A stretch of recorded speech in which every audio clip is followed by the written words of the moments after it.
Thank you all for joining the Community Support Waiver Town Hall. We are going to start with some introductions and welcome from KDADS. So Seth, I'm going to hand it over to you.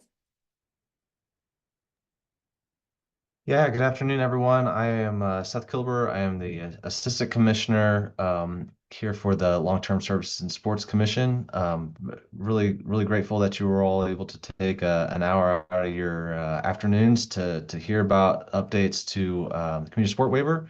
So we're really looking forward to being able to share where we currently sit on this waiver development. So I will kick it back over to Sari to continue on. Thanks, Seth. In addition, we also have Eliane Sorensen, who's going to be presenting on participant access and eligibility. Jackie Merriweather, who will provide some service definition updates. Latanya Wright is going to do a presentation on the HCBS settings final rule. And my name is Sari Lachuk. I'm here to help with stakeholder engagement. So the agenda for today, we just did our welcome. First, we're going to cover some service definition updates. Then we'll discuss participant access and eligibility.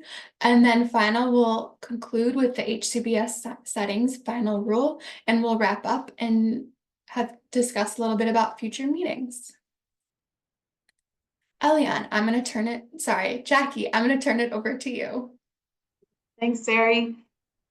So everyone, I'm going to go over some of the updates that we've made to service definitions.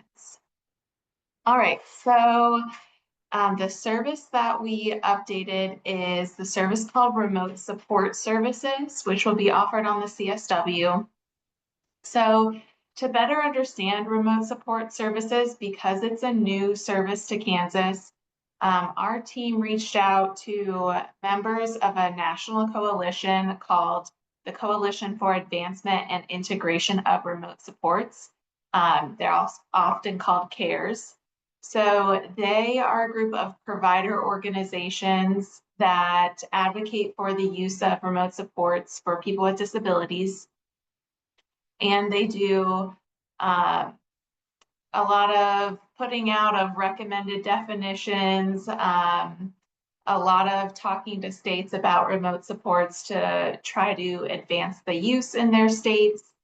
And so we interviewed some of the providers who are part of this coalition just to learn more about how they deliver remote supports and how it could look like going forward in Kansas on the CSW.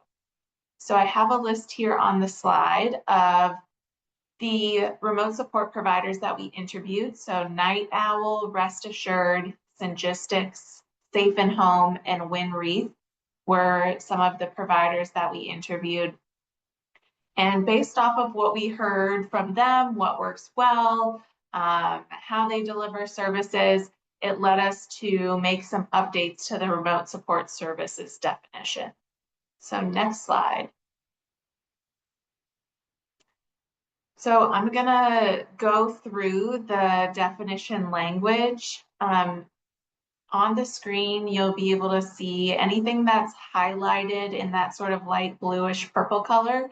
That is language that we added to the definition. Anything that's not highlighted and is just black text, that is language that is currently already in our definition. So you can kind of see what edits we made as we go along. So remote support services use technology to provide monitoring and assistance from another location in place of physical staff presence.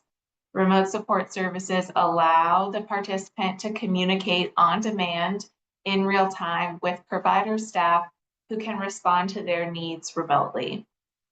One thing that we added here in the definition is that remote support services can be provided in an individual's home or in community settings.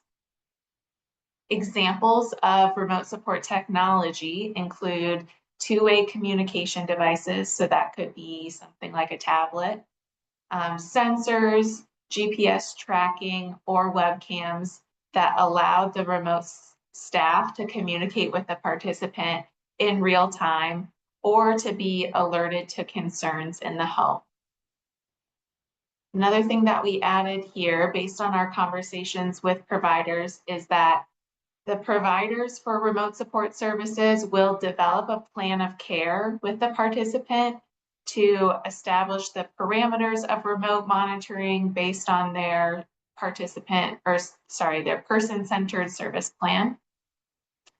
And they'll also, in this provisional sort of plan of care, they'll identify individuals, maybe family members, maybe neighbors or other support people who the remote support staff can contact in case the participant does need somebody to provide in-person support.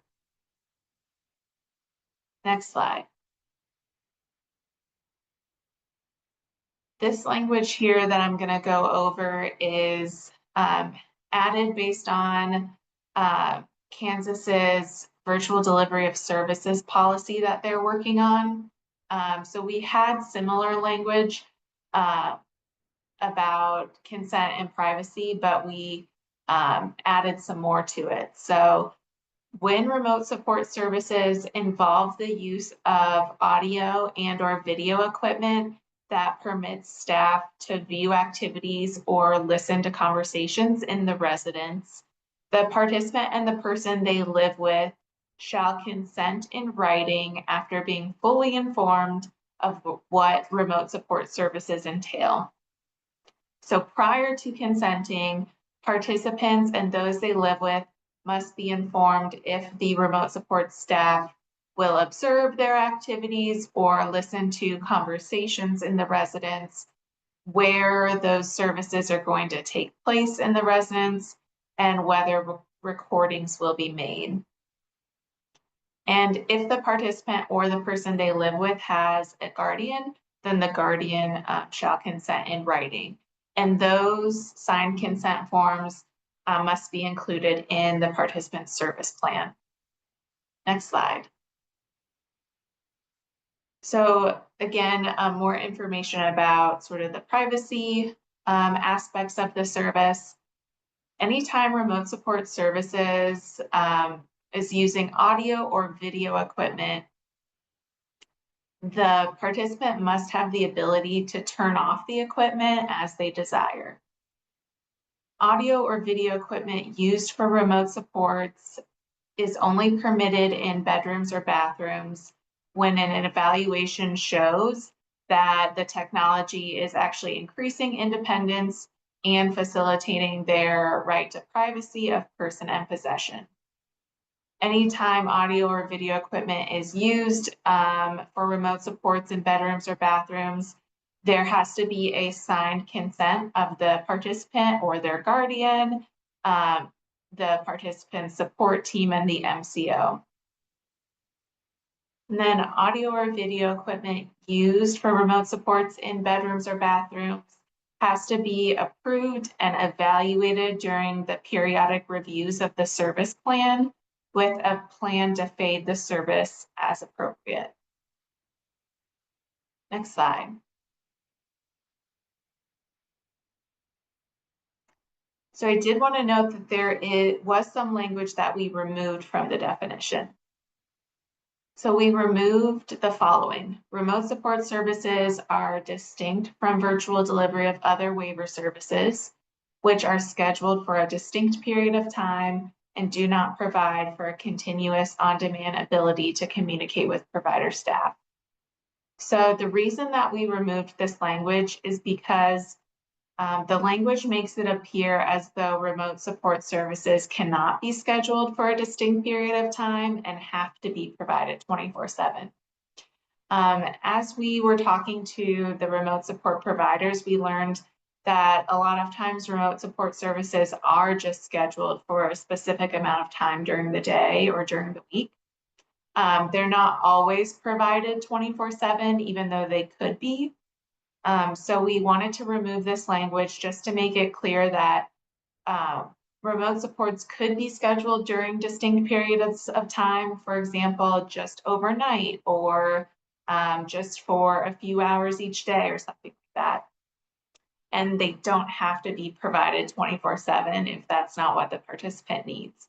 So Any sort of authorization for remote support services is going to depend on the participants' assessed needs, which are documented in their service plan. Next slide. So one of the great things about chatting with some of the remote support providers is they gave us some examples of how their services look in real life. So I'm going to go over a couple examples of what remote support services might look like. So this is an example from one of the providers. They had a participant who had a history of seizures and was also very commonly restless during their sleep. So to identify if the participant was having a seizure, they used a seizure mat placed in their bed. And then when the seizure mat alarm went off, the remote support service provider staff can then log into a camera that's located in the participant's bedroom and see if the participant was having a seizure or if the alarm was triggered because the participant was moving during their sleep. So this is an example that kind of shows how remote supports can allow for greater independence. So prior to establishing the remote supports, the participant had a paid provider staff present while they slept, watching them sleep, just to watch for seizures that occurred. Now, using remote support services, it eliminated the need for a physical staff to be there all night, and nobody is watching the participant all night while they sleep. The remote support staff are just logging into the camera when the seizure alarm goes off to confirm if they're having a seizure or not. And next slide. Okay, so here's another example of how remote supports might be used. There was a participant who had a hard time remembering to eat and wake up on time to go to work. And he also had a history of opening the door to the house to anybody and letting them into his home, which could be a safety concern when he's living independently. So he had remote support staff set up, and the staff would have a scheduled weekly check-in using a tablet where they asked him what he's been eating, what's in your fridge, if there's anything you need to add to your grocery list. They learned over time that if they only asked him, have you been eating? He'll just respond yes. So they have some additional prompting questions that they walk him through to try to get a better sense of if he's actually eating or not. The remote support staff also call him in the morning before work to make sure that he's up and awake and able to leave on time. Next slide. They also have a door sensor that's placed in his apartment, which can alert the staff to when the door is opened. And then remote support staff can log into a camera and see who's coming in the house and out of the house. And they could then reach out to the participant or alert a responder if there is a safety concern. The providers often talked about how their staff develop a relationship with the participant, and the participants over time feel comfortable reaching out to the remote support staff if they need help with anything. So this is another example of how remote support services can increase somebody's independence and allow them to live independently while maintaining their safety. Next slide. The other thing I wanted to present about remote supports is that sometimes we get a lot of questions about what's the difference between remote supports and assistive technology, or remote supports and personal emergency response systems. So how does assistive technology differ from remote support services? So assistive technology is really a product or a product system that doesn't require the ability to communicate in real time with provider staff. So example of assistive technology could be something like a watch that's programmed to, when you click a certain button, it calls a parent or some other support person. That doesn't necessarily require remote support staff to be manning the communication. It's just the watch is the piece of technology that the participant is using. And then for personal emergency response systems, how do those differ than remote support services? So personal emergency response systems are really meant to help participants secure help in an emergency. Remote support services are a lot broader than personal emergency response systems. So through remote supports, participants can get assistance in non-emergency situations as well. Next slide. All right, so I'm going to pause here to see if there's any questions on remote support services and ask Caroline to let me know if there's questions in the Q&A or if folks have their hands raised. Jackie, I don't see any questions quite yet or hands raised, but in the meantime, if you have a question, please just drop it in the Q&A box as she mentioned. And I'd also like to take a quick second to bring up our website, which is www.kansascsw.com. If you have some feedback you'd like to share outside of this, know that you can use forms on that website and also sign up for our email list there to stay updated on all things CSW. There's still no questions quite yet, so I'll just give people a few minutes to stew. Yeah, that sounds good. And I'm glad you called that out, Caroline, because we do have the full definition language updated on the CSW website. So if you ever want to go back and look at the definition for remote support services, you can read that on the website, along with all of the other service definitions for the CSW.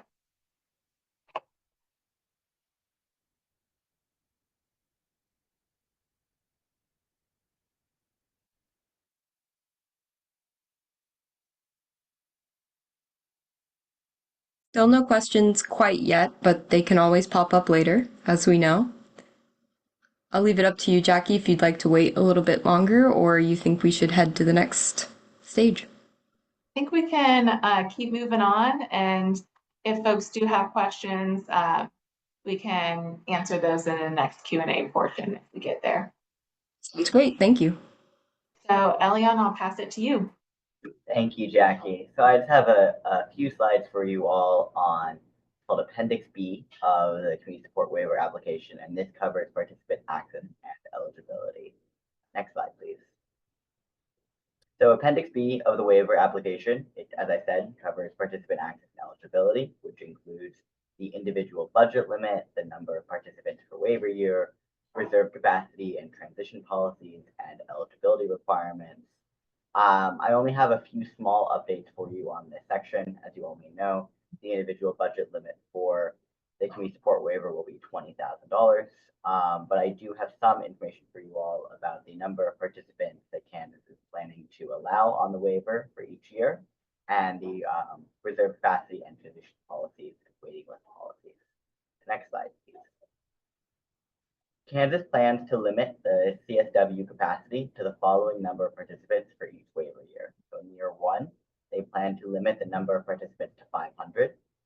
They will increase that number to 1,000 in year two, to 1,500 in year three, to 2,000 participants in year four, and to 3,500 participants in year five. Next slide, please. I'll tell you all a little bit about reserved capacity. Reserved capacity allows the state to reserve a portion of the spots available on the waiver for select groups. states can use reserved capacity to save space on home and community-based service waivers for people, for example, transitioning out of institutions, children in Department for Children and Families Custody, military and service members and their immediate family members, and any other select groups. KDAD does not plan to have reserved capacity on the CSW for any group. Next slide, please. KDAD is still deciding how the community support waiver waitlist will be implemented. As part of those discussions, KDAD is considering how people will transition from the IDD waiver to the CSW or from the CSW to the IDD waiver. And these discussions are broader than just the development of the community support waiver, and they may impact other waivers and policy. These are ongoing conversations that KDAD will address with stakeholders once decisions are made. So unfortunately, like I'm saying here, I don't have any kind of firm decisions to share with you all about how these transitions will be handled or what exactly the waitlist process will look like. But I'm just letting you know that these are ongoing conversations and that as soon as decisions are made, we will be sure to share them with you all via the town hall and through other forums for sharing updates. I'll go to the next slide, please. And that is all I have to share for you all today. Really brief few slides. I'm happy to take any questions, though. I'll pass it to Caroline to see if there are any questions in the Q&A or hands raised. So thanks, Elian. We do have a question, and this is about waitlist spots. This says, so from Colleen Hunter, so I thought someone on CSW waiver wouldn't lose their IDD waiver spot if they slid over to CSW. Is that not correct? It's a great question, Colleen, and I'm sure many of you are having the same question. Unfortunately, we don't yet have an answer for you about exactly what that transition policy will look like or how that will be handled. I understand that this is an area of real concern for a lot of you. And so I want to make clear that this is something that KDAD is actively trying to figure out how to best handle. And we want people to feel comfortable accepting a spot on the CSW. And so we are, of course, thinking about the best ways to make that possible. I just don't have a firm decision for you yet about what that will look like. Thanks, Elian. We have another question that's in a similar territory, and an anonymous attendee is mainly asking how all of this affects the IDD waiver. Is it a similar sort of situation where we'll have to wait to provide some information, or can the overview be described now? Yeah, thank you. So I think, of course, part of the intent of the community support waiver is to ensure that people who have less intensive support needs are able to be served. And ideally, this will enable freeing up some space on the IDD waiver as people are able to move to a waiver that better meets their needs, either because they are on one wait list and it makes sense for them to accept services on the CSW, or because other people made that decision and that moves you up on the wait list. So of course, that is kind of a big part of the hope, is that this is a more efficient way for people to get their needs met. That said, again, I don't have a specific answer for exactly what this will look like. I understand that many of you are kind of dealing with a very long waiting list and hoping to get services as soon as you can. And of course, the intent of the CSW is to speed up that process. But again, we are still trying to figure out exactly how that will look and the best way to handle that. Thanks, Elian. And of course, we will share information as we have it. So yet another reason to stay connected with us via online email list and by coming to these town halls. So thank you so much. We have a question that's looking back. So this is a Jackie question, I believe, from Craig Knutson. And he says, when you interviewed remote support providers, what was the average rate they were reimbursed for their service? Just curious, given the $20K cap on services. Yeah, Craig, that's a great question. I don't have the average right now, but it's something that I could send you via email.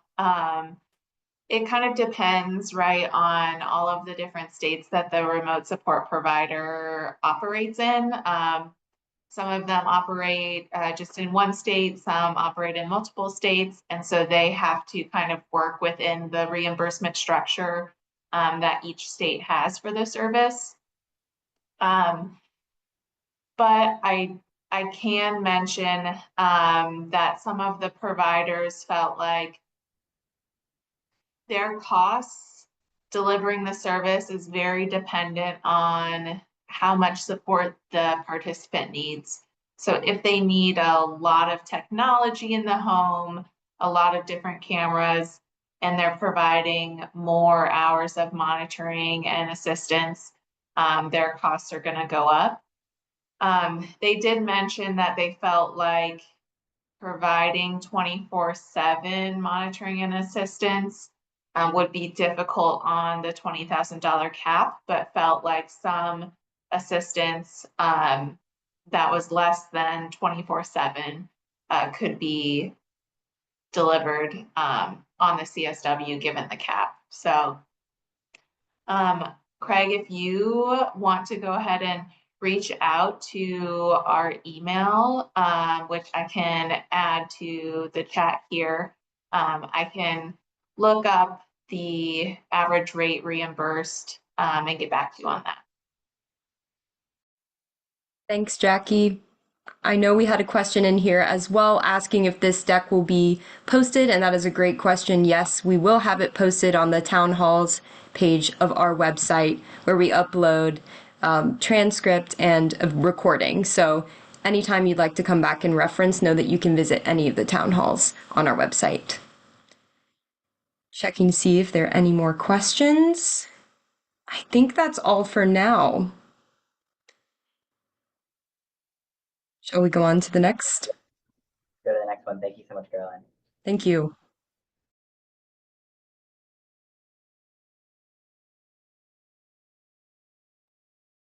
Latanya, we are going to hand it over to you.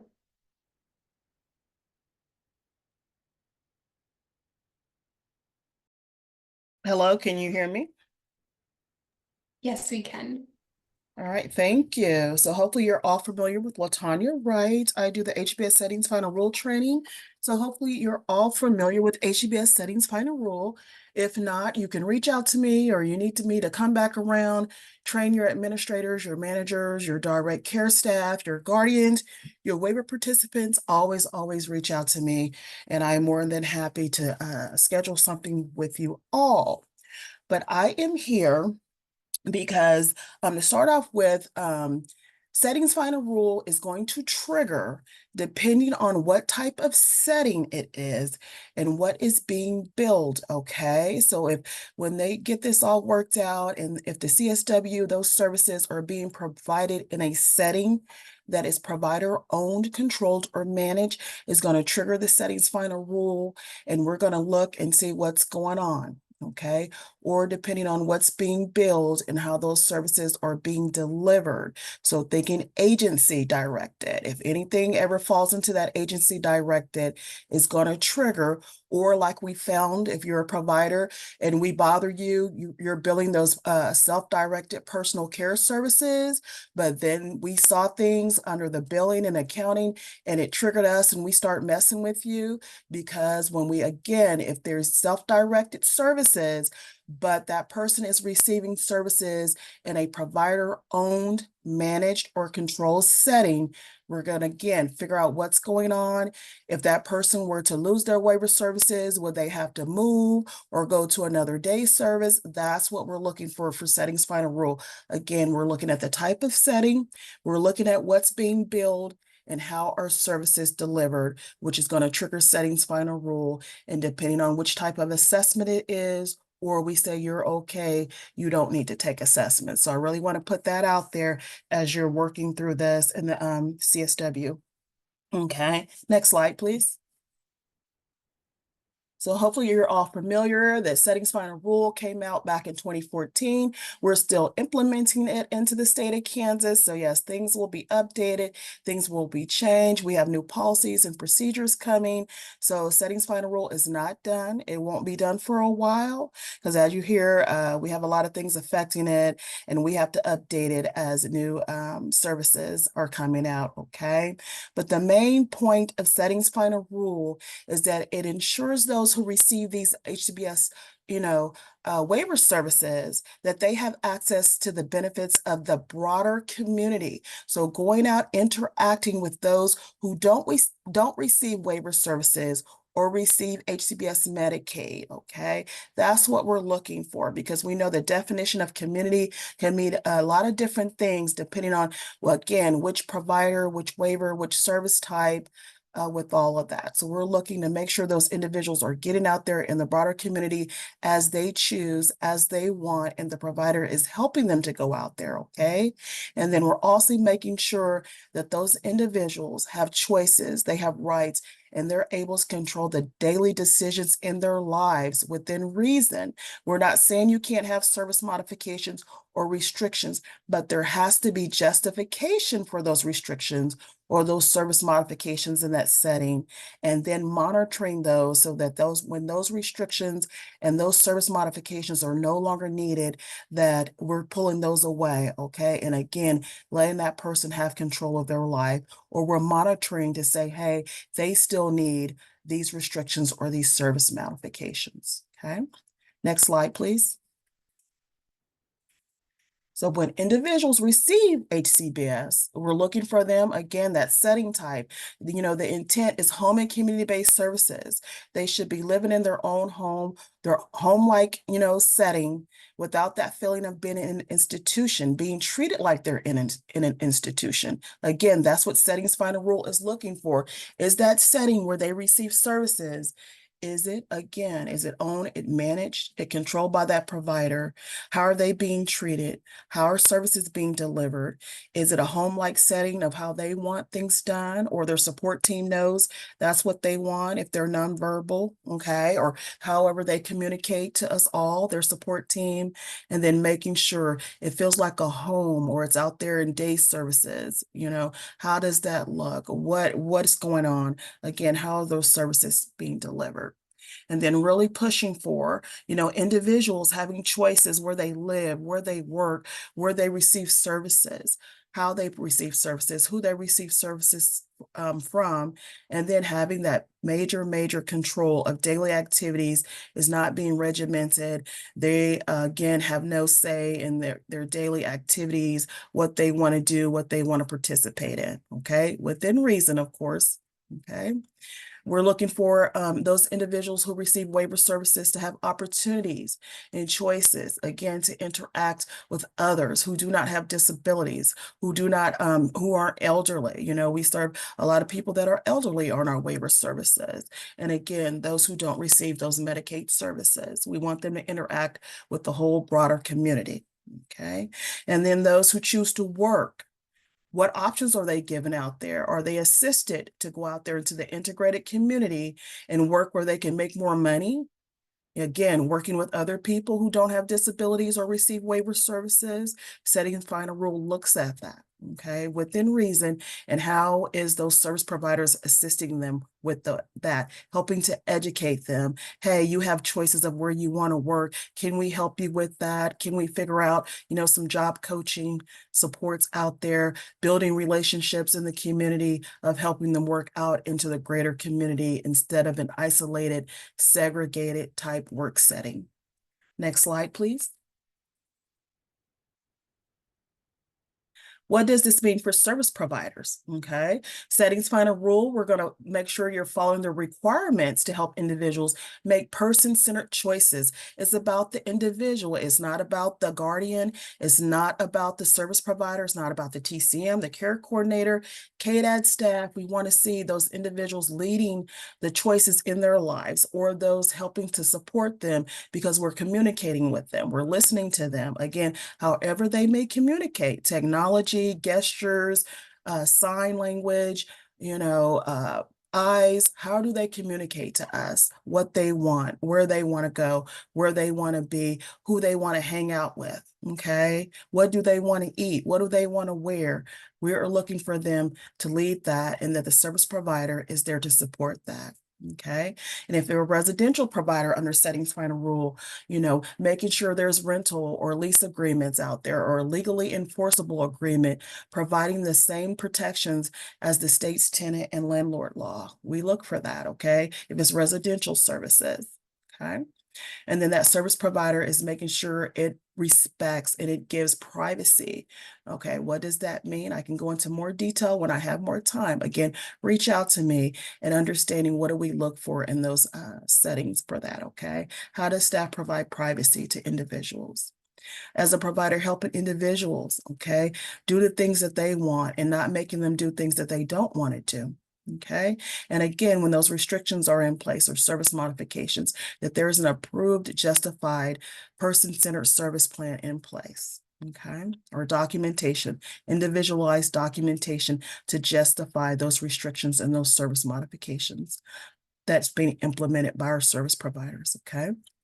And then lastly, a service provider cannot have restrictions in place for individuals receiving HCBS without that documented justification, because that puts that Medicaid funding at risk. That is the consequence. And we don't want that to happen, to say, hey, you're non-compliant with HCBS settings final rule, and we got to suspend money or recoupment of money because as a service provider, you're not working with KDADs to make sure you're compliant with the settings final rule. Next slide, please.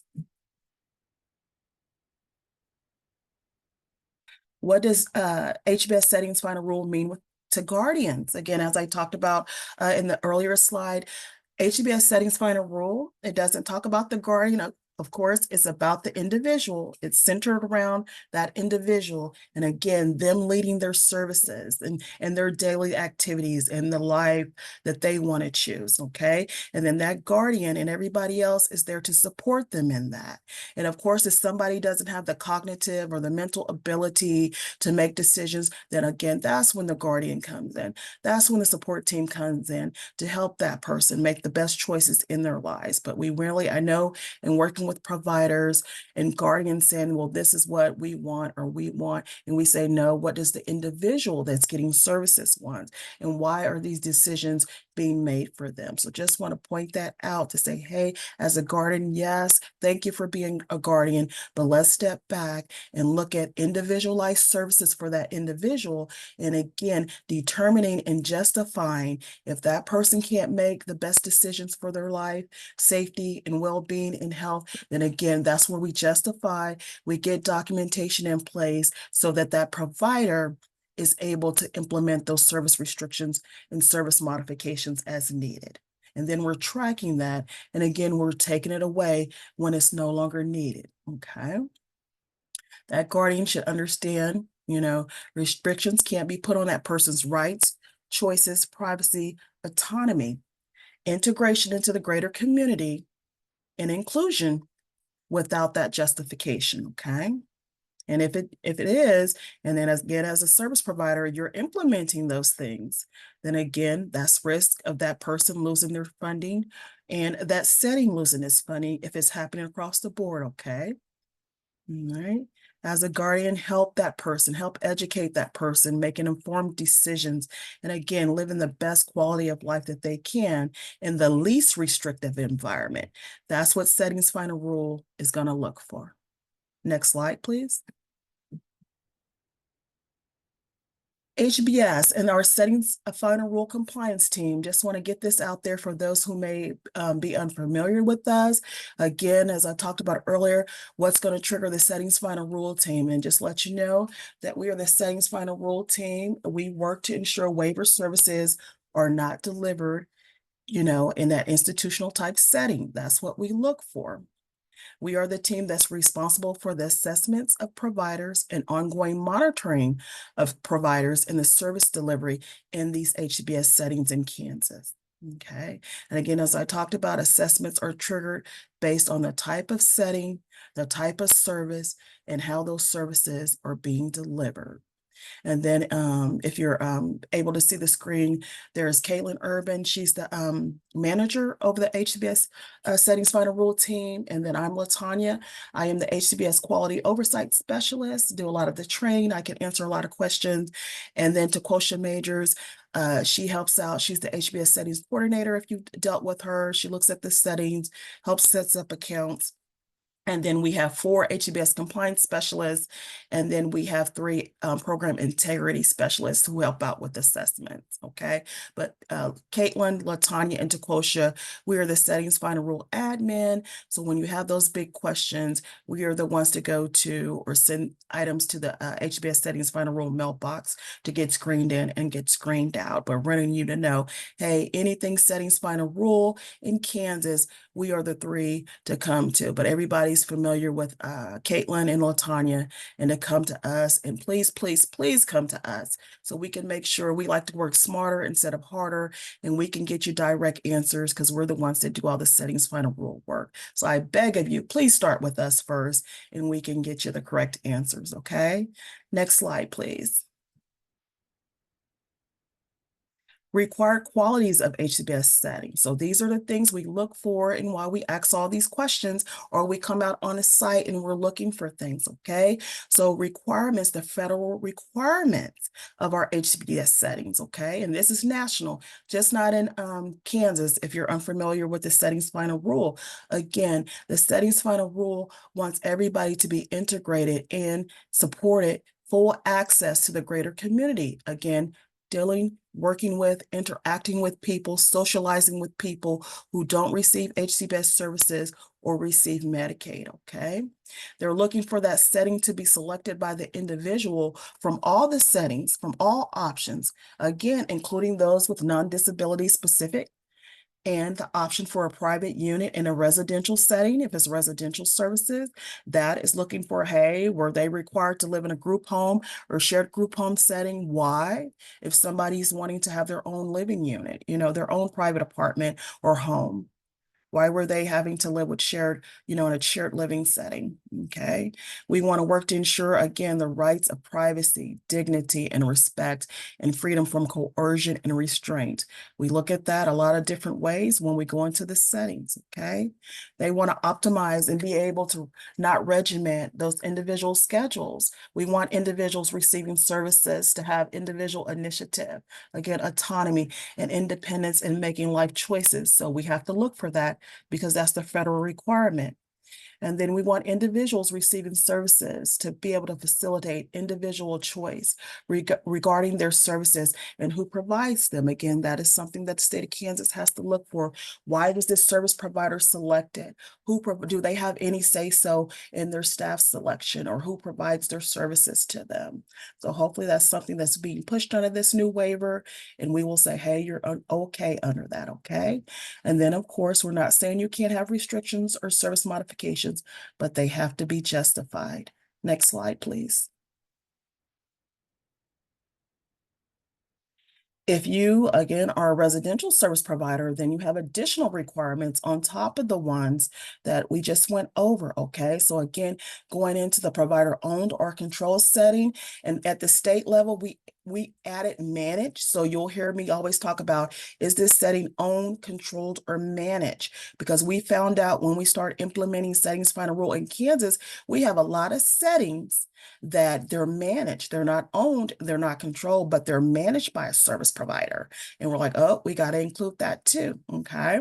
So if you're doing those residential services under settings final rule, again, going back, making sure those individuals have eviction protections. That's a big thing we look for, and making sure, if we're not going by the state's tenant landlord law, but we have to have comparable and similar protections as the Kansas state tenant landlord law, okay? Again, making sure that person, especially in those shared living situations or group home situations, that individuals have privacy in their sleeping unit. They have lockable doors. Only appropriate staff is able to come into those private spaces. If they have roommates, or housemates, do they have a choice? Do they have input? And do they have freedom to decorate their home or their living unit or their sleeping unit is what we look for. In those residential settings, do they have, again, freedom to control their schedules and activities, including access to food at any time? You all know when LaTanya comes out, I'm looking at those refrigerators. Is the refrigerator locked? Can individuals open refrigerators and cabinets to access food and drinks at any time? And if there's restrictions that are needed, it's individualized and it's not a blanket restriction, okay, or service modification. And then in those residential settings, can individuals have visitors when they choose and at what time? And if there are, again, service modifications or restrictions, we'll make sure and they're justified and they're documented. Okay, we can't do blanket statements of only having visitation during certain hours. That's against the settings final rule.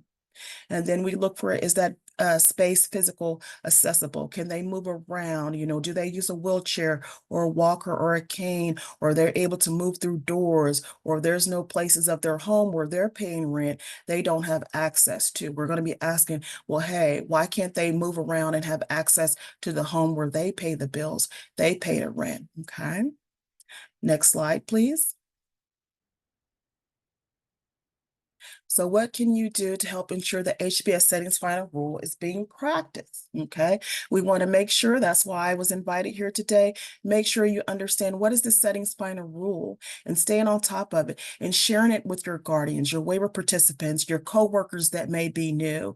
You know, when people say, what is this settings final rule? Why are they bothering us? Spread that language or say, hey, you need to talk to LaTanya out there. I love it, especially our KDAD's licensing, KDHE, our MCOs, they know, hey, you need to go talk to LaTanya. And again, I'm always open. I love talking about settings final rule. Please send them to me. Okay. If you support someone, especially our TCMs, our care coordinators, again, our guardians, our family, you know, friends, you help support someone, hey, ask them, how are things going on at your setting? Are you able to do the things that you want to do? Hey, is your provider certified with HCBS settings final rule, or you're being able to determine that? And if you see those concerns, next slide, we'll see that we have contact information for you. And okay, make sure you're paying attention, you're looking around and you're reporting to us. If you witness things that you have a question about, or, you know, that person that you're helping to assist or support, they're saying, hey, I can't have visitors when I want. I can't have food when I want. It's like, this may be something that the settings final rule team needs to check on, okay? We get it all the time and we follow up as needed and when we can, because sometimes things can come to us and it's more of an A&E or something licensing needs to look to. So if it's not for the settings final rule, we'll make sure it gets to which department needs to do that follow-up, okay?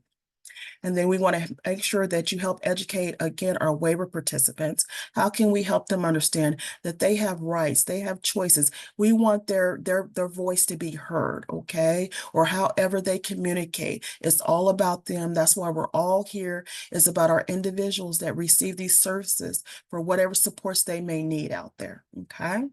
Next slide, please. And then this is our contact information for those that are able to see. And again, you have access to this for those that may have called in, but that is our phone number. That is our general mailbox that gets checked every day. And then if you want to show up or snail mail, say call or email us to make sure somebody's here. But we do have that individuals that are in Topeka.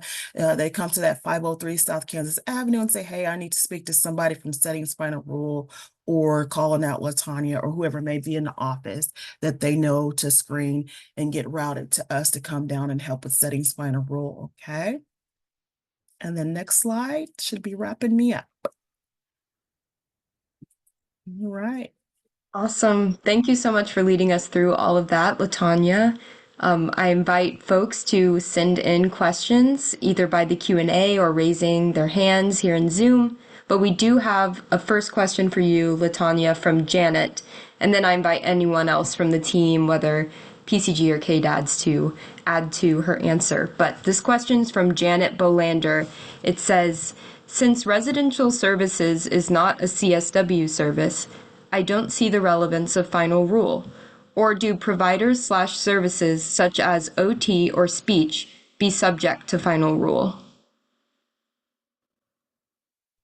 Janet, so I go over, that was a general, just quick overview, if I can talk, overview of settings final rules. So touching on all the parts of settings for final rule for those who may be unfamiliar with it.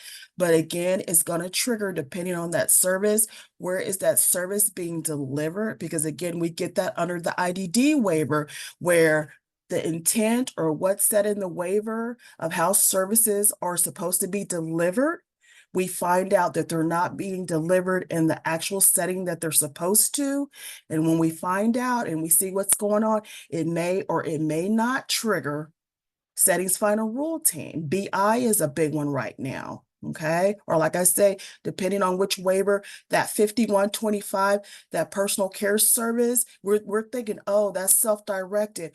Oh, we're going to leave that alone. But again, when we find out, oh, this really isn't in somebody's individual home, or they're really self-directing, it's agency directed, is going to trigger settings final rule to come and look and figure out what's going on. But I know BI, the brain injury waiver, is one that settings final rule wasn't touching because it's like, oh, this is self-directed. But now we're finding out that the brain injury waiver is being provided in agency control settings. So now it's triggering the settings final rule team to start looking at the BI waiver. So again, Janet, we're going to always look at what's being billed and how are those services being delivered and what type of setting is being delivered in. So that's the caution of, as you deliver services, making sure you're paying attention to those things to keep us away.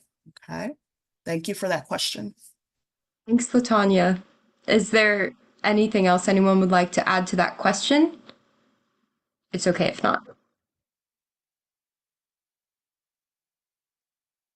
Sounds good. And there's plenty of time for more questions if you have them. So I will leave it open for a little bit so that people can send them in.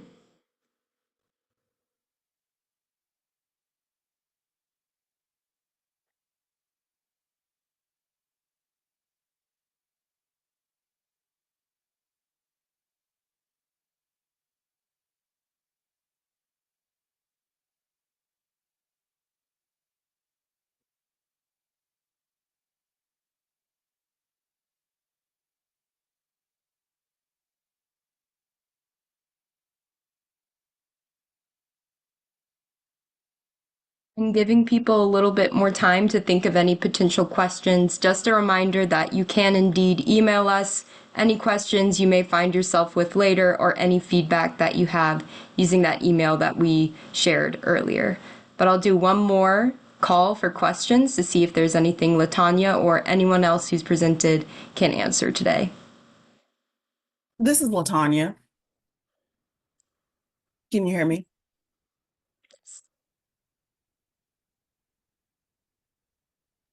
Yeah, we can hear you, Latanya. Okay, I was making sure I didn't hear anything, but yeah, wanted to make clear, yes, again, those settings type. So it's my understanding that some day service settings will be used under this waiver. So again, if you're going to be utilizing those services and any type, hopefully you're an IDD provider and you're already being assessed by settings final rule. So we'll just add this service type, but I know for sure, everybody, if you're providing services in those IDD, day services, or you're going to go start up a new day habilitation or whatever it may be, then you're going to trigger settings final rule. We will be looking and seeing what's going on. So hopefully you're going to be providing those in your IDD day services or just expanding services, and that you're already under the umbrella of, settings final rule team. But if you're not, it's going to trigger, and then we'll be there to again see how services are being delivered. Thank you. Thank you. We have 2 last-minute late-breaking questions. Sari, would you like me to read them out? Okay, great. So we have one from an anonymous attendee that asks, how would final rule affect new programs being started for adult autism?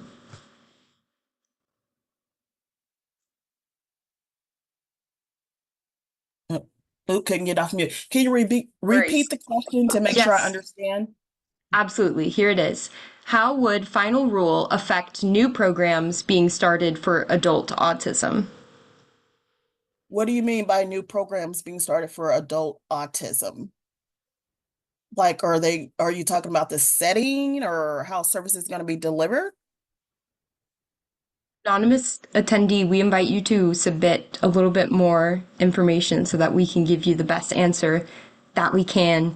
And in the meantime, I'll go to our last question. I know we're running close to the end on time, but this one is from Marjorie Lampton, and she asks, IDD service are delivered in what settings? Everywhere. So usually they're in residential services, IDD day services. We've seen, like, again, it's agency directed, it's self-directed. Yeah. And then it gets more specific than then. So when we say IDD day, what type of IDD day services? If it's IDD residential, what type of IDD residential? So like I said, it gets tricky. And we on the settings final rule team, again, we're figuring out what type of setting, somebody's individual apartment, group home, shared living, adult daycare, is triggering. So that's one. Employment.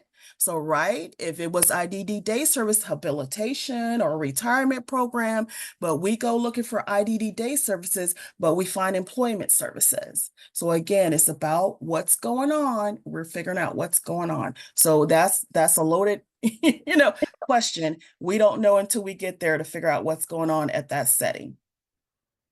Thanks, Latanya. Appreciate your answer. And Jay, thank you for the additional information. We are unfortunately out of question time, but would you mind please following up with us via the email address? We would love to answer your question in that way. If you could please just reach out to us. And I'll take this opportunity to pass it to Sari to wrap up the webinar. Thanks for attending. Thanks, Caroline. Thanks everyone for attending. We really appreciate it. The next town hall will be Wednesday, June 18th from 2 to 3 p.m. Hope to see you all there. Have a good rest of your day. Bye.